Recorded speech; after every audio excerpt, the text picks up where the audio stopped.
welcome back to Video Wizard. Today it's going to be a very quick tutorial on how to crop on Photoshop, okay? So, it's the same thing with an image or a video. I have a video loaded up here, and let's say I want to crop it, okay?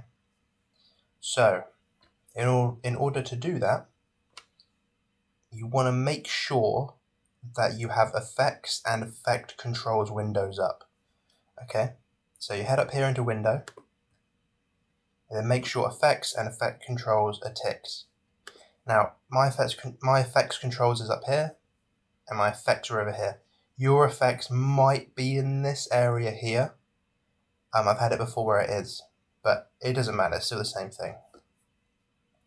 So, first thing you want to do is add the crop effect, okay?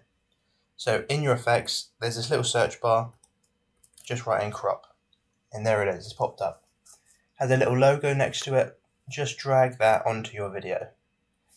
On the video part as well, that's important. It won't work if you put it on the audio.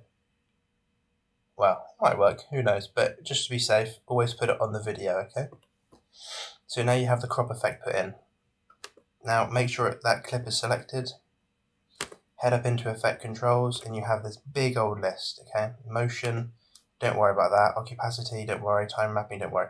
What you want is this crop one here, okay? And then this is literally how you control the crop. So left, how much cropped it is from the left. Top. Ooh. Top from the top, and I'm sure you can work out the other two. It's literally that, okay? That's as easy as it comes to cropping on Photoshop, okay? Photoshop Premiere Pro, sorry. It's that easy, okay? There's nothing else. And yeah, so thank you for watching, and hope you have a good rest of your day.